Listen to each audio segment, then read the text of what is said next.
Listening Practice Test 7. You will hear a number of recordings and you will have to answer on what you hear. There will be time to read the instructions and questions and you will have a chance to check your work. All the recordings will be played once only. Test is in 4 parts and at the end of the test you will be given 10 minutes to transfer your answers to the answer sheet. Now turn to Part 1. Part 1. You will hear a conversation between a bank clerk called Eliza and a man who is asking for information on investing money. First you have some time to look at questions 1 to 4.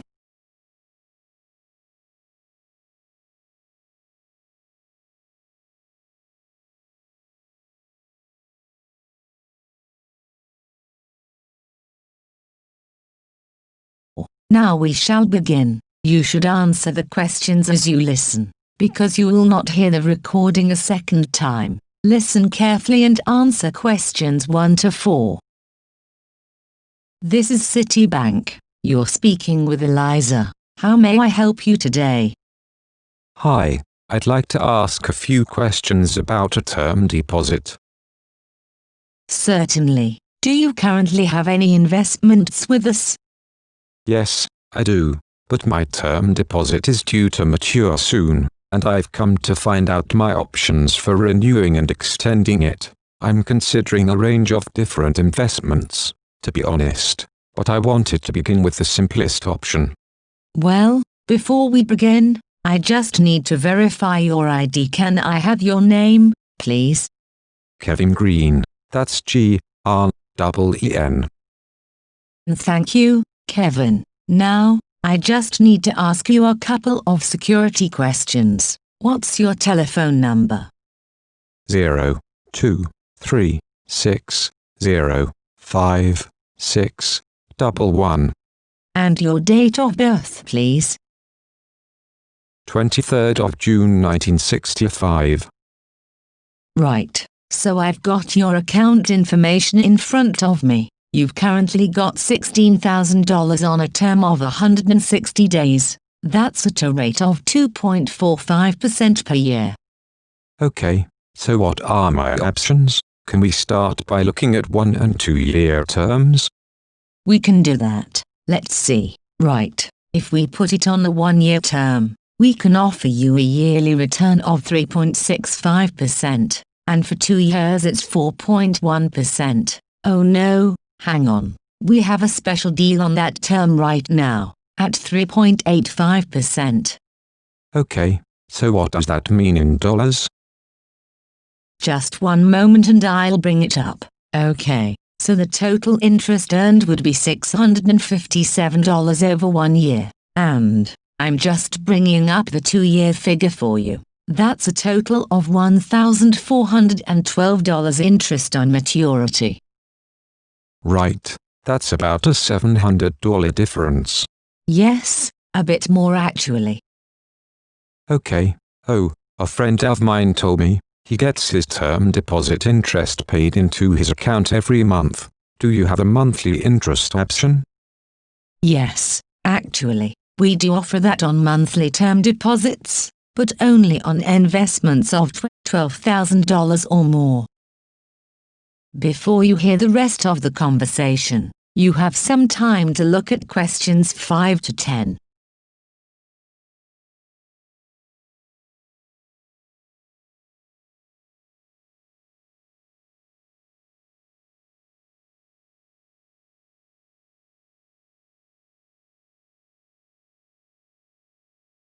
Now listen and answer questions 5 to 10.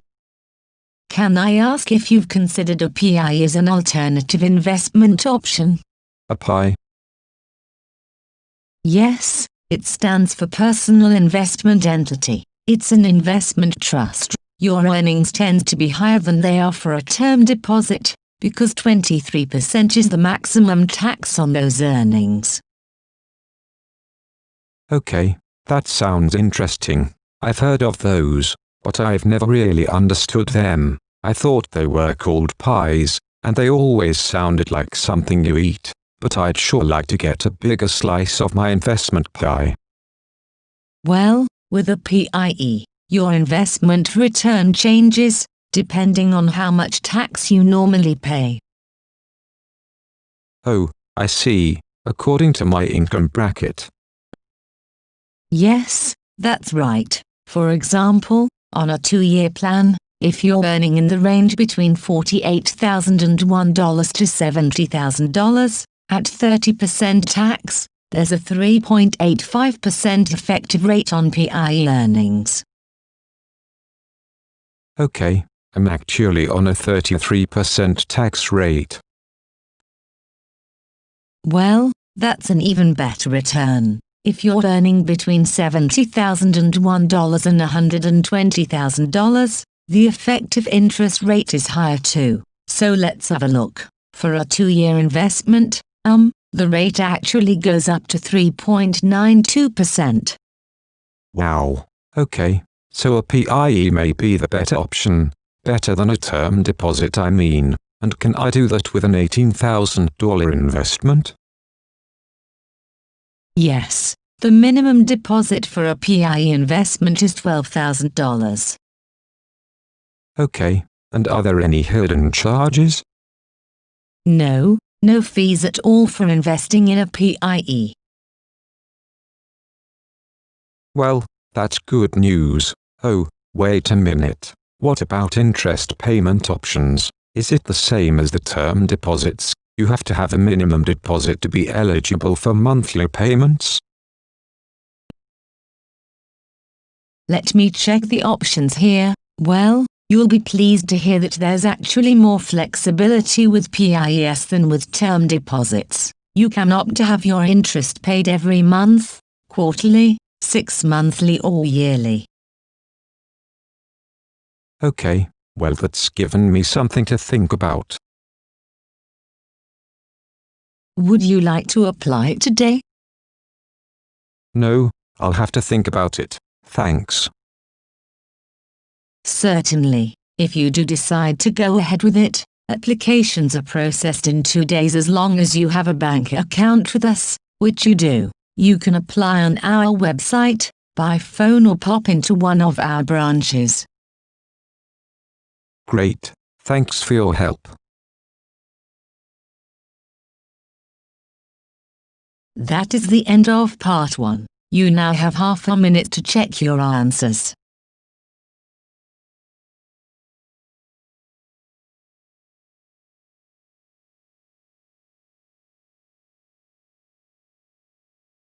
Now turn to part 2. Part 2. You will hear a woman introducing the Lunar Realm amusement park. First you have some time to look at questions 11 to 15.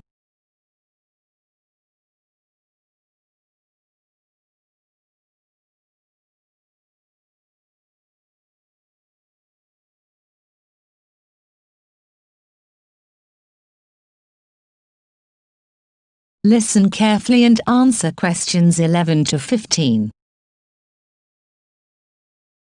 Good morning, everyone. We're very pleased to have you here at Lunar Realm for our October Celebration Day. We have many smaller celebrations throughout the year for different events. I think it was 4 at last count. But the October celebration is a special day to honor the park's development from tiny beginnings to the huge enterprise it is today.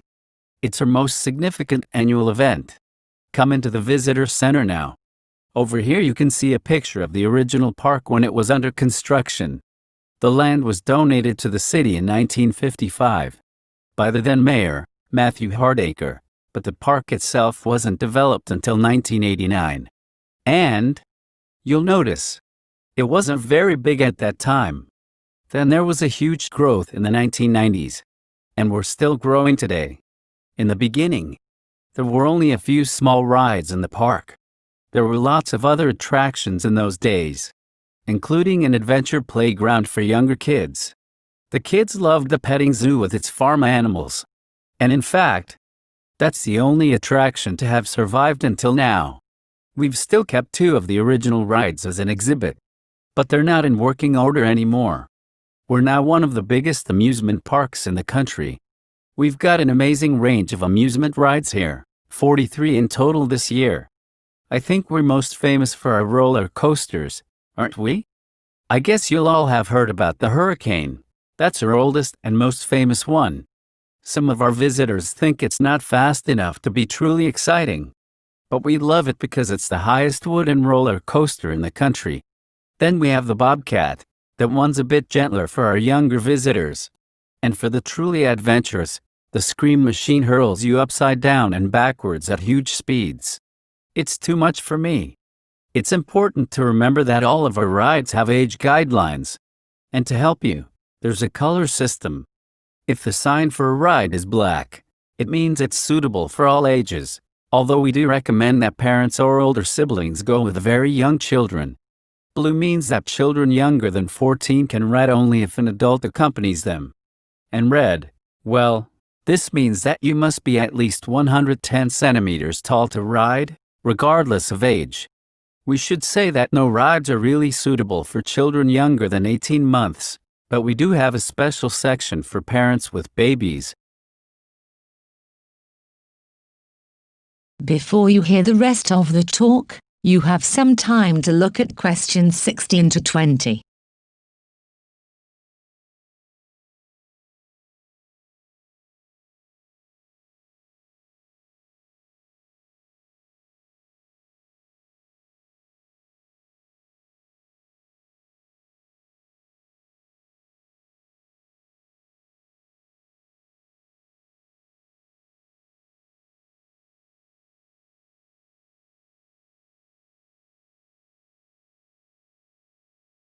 Now listen and answer questions 16 to 20.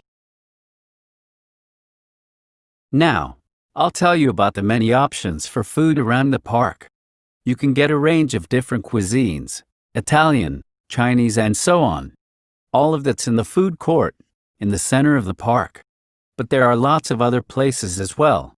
If you want hamburgers, sandwiches, that sort of thing, you can find food stands everywhere. We pride ourselves on the quality of our food, and all of our vendors use fresh, healthy ingredients from local farms. Don't forget the special events we've planned for the anniversary celebration. There are two main events today and they're both free. The first is the afternoon parade. It kicks off at noon, so arrive a bit early if you want a good view.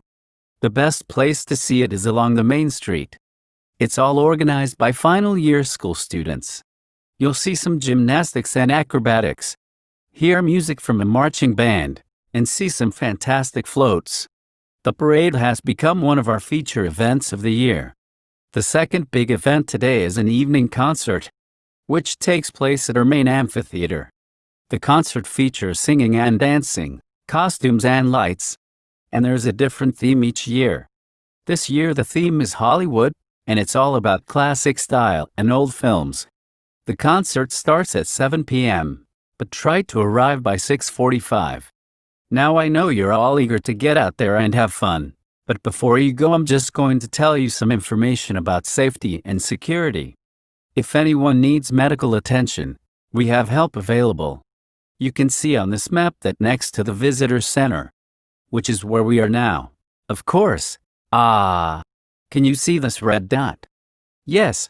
So that is one of our 10 first aid centers. If you get hurt, all you need to do is ask a member of staff to direct you towards the nearest one. And kids, remember, if something happens, you get lost, and you can't find your parents, please tell someone who works at the park. Just look for someone dressed in the Lunar Realm colors, and they will assist you. And for anyone who has a problem of any sort, you can come and talk to a member of our security team at any one of the many guard stations. Those are the blue dots here on the map. Don't forget to take a copy of the map. That is the end of part 2. You now have half a minute to check your answers.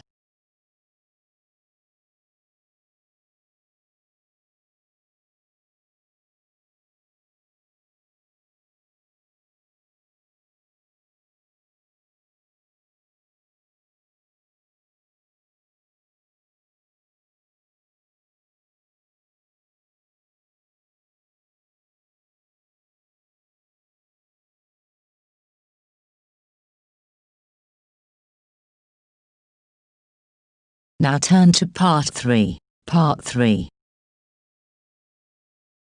First, you have some time to look at questions 21 to 25.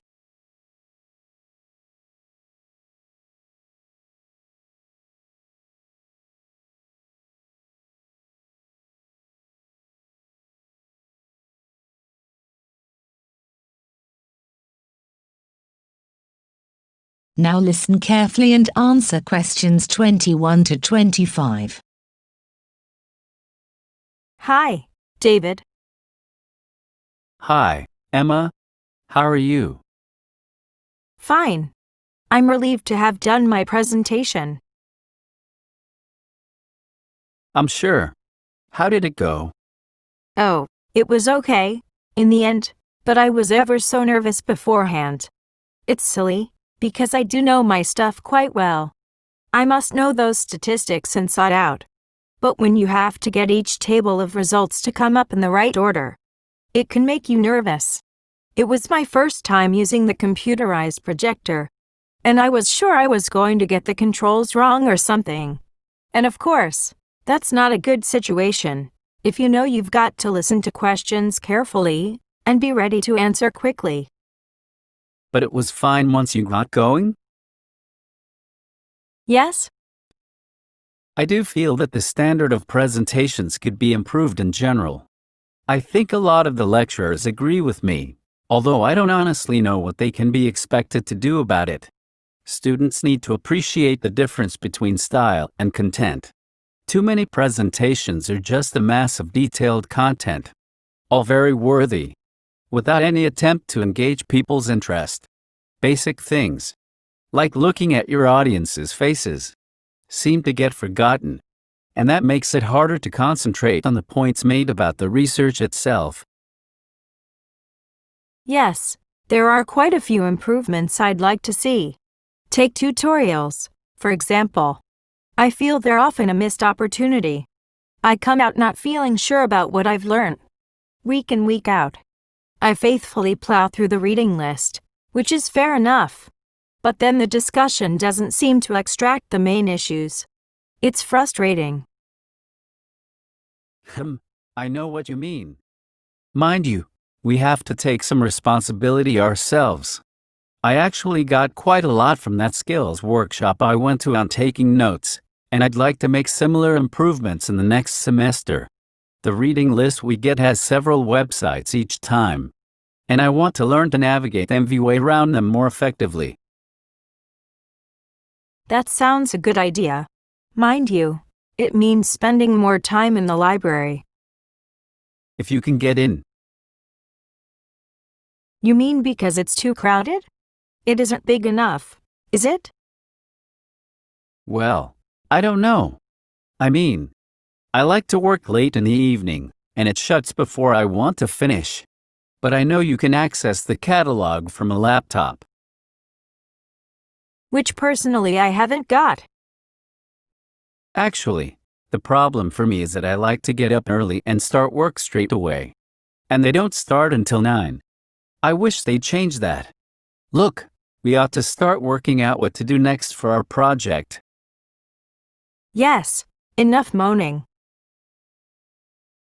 Before you hear the rest of the talk, you have some time to look at questions 26 to 30.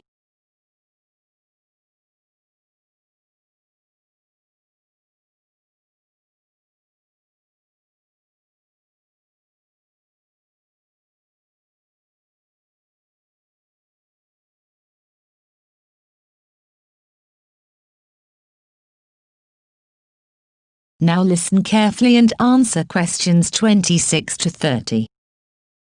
Okay, the main thing is to allocate the various tasks between us, isn't it? Yes? Well, we're going to need the questionnaire before we can do much else, aren't we? Do you want to handle that? I'd assumed we do it together. You have more experience than me. Maybe you could think up the main questions, you know, a first version of the whole thing, and then I could read it through. And make suggestions? Well, okay. My experience on projects has all been with closed groups. I don't really know how you go about selecting subjects from larger populations. Actually, it's quite straightforward. You use tables of randomized numbers. Could you show me? Yeah. I'll take you through the process.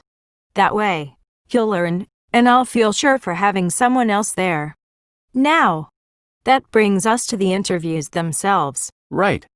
Would you like to do them? Or are there too many?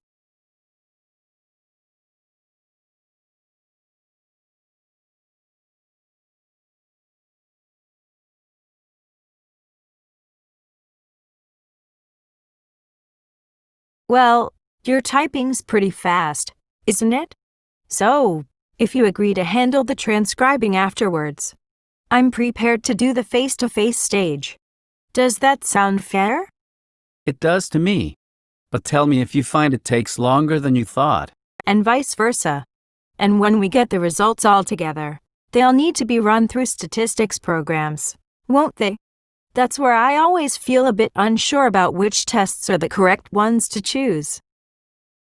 Same here. But we can get advice from the lecturers about that. Shall we do all that as a joint effort? I think it'd make us feel more secure about what we were doing. Yes, it would be terrible to get that wrong after all the hard work leading up to it. And then we've got to present the whole thing to the group. Will you feel up to doing that? I think we should do a joint presentation. It's both our work, after all. I guess you're right. But would you mind getting the slides and so on ready? I find that takes me ages, and still doesn't look any good. Whereas I quite enjoy that kind of thing. Okay, now, we need to think about. That is the end of part 3. You now have half a minute to check your answers.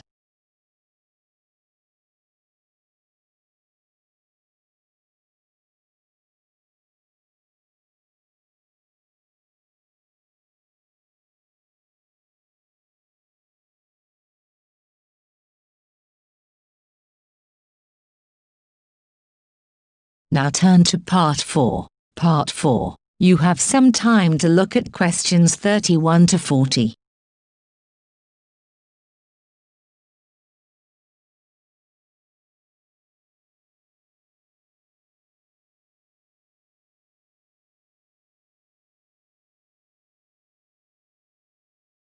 Now listen carefully and answer questions 31 to 40. Good afternoon, everybody. Today I'll be talking about the issue of waste, which has become an immense problem in today's society.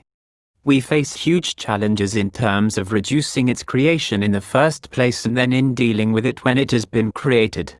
Now, the model of nature would be our ideal, a completely cyclical system in which no excess waste is generated that can't be processed by itself. However, we humans have proved, despite our apparent intelligence and ingenuity, quite incapable of achieving this. Where did it all go wrong? We have evidence that in ancient Greece and Rome governments operated municipal waste collection, and a huge Stone Age mound was identified some years ago in Norway as waste disposal. So we can see that people have been generating waste for a very long time indeed.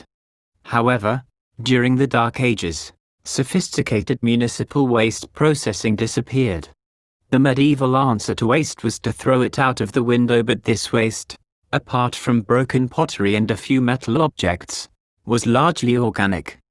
This meant, of course, that it was quickly absorbed into the environment by the natural processes of decay. However, many concerned people, such as doctors, claimed that this created health problems. Although it wasn't until science produced convincing evidence of the connection between rubbish and disease that governments began to see the importance of dealing with the problem effectively. Unfortunately, their response has remained slower than the generation of waste. It is very hard to deal with waste that won't melt into the environment, as so many of our modern consumer goods won't, and that's why the invention of plastic has caused the worst headache for the environment. It's more than nature can deal with. In order to address the root of the problem of waste, we need to think about what has made the quantity of waste accelerate in growth. I'd identify 3 main reasons. As many countries became industrialized, We saw the advent of mass manufacturing. This has been enormously damaging as it has greatly increased the amount of things on the planet's surface which don't go away by themselves. Closely related to this is packaging, necessary for transporting things around the world, but then extremely difficult to get rid of properly. And a third aspect to the problem has been disposable goods. We have become accustomed to so many things being to use and then discard that we find it hard to imagine life without them. And yet we spare little thought for where they go when we do discard them. Right now, let's move on from where all this waste comes from to what is done with it all now it's here. Different countries deal with waste differently. Of course, each country also changes what it does, so the figures for waste treatment I've got here are likely to change in the future. Let's look at municipal solid waste, or MSW. MSW is important to consider because it's effectively a measurement of consumerism, how much waste people produce that goes beyond the absolute basic requirements in life to eat and drink. One of the main ways of dealing with MSW is incineration, burning it. This is adopted variously around the world. The UK burns relatively little waste, as does the US, while Denmark burns about half of all waste, and Japan uses this method for as much as 3/4. These are broad brush strokes, of course, because an important issue is how efficient and clean the burning process is. Another major form of waste treatment is using landfill sites, basically, burying the waste in the earth. Currently, this method is the dominant process used in the UK at over 80% and is also heavily used in Germany and in the US, while densely populated and mountainous countries such as Switzerland and Japan dispose of relatively little this way. A third, and much better way of dealing with waste is to recycle it, turning it back into more things we need. It must be said that much depends here on whether further waste is generated by the recycling processes themselves. The UK and Japan have rather poor records in recycling, while Switzerland tops the table in this respect, and reasonably impressive levels are achieved by Denmark and Germany. I really hope that if we all gathered here again 10 years from now, these figures would be much higher. Time, and a lot of effort, will tell. That is the end of part 4. You now have half a minute to check your answers.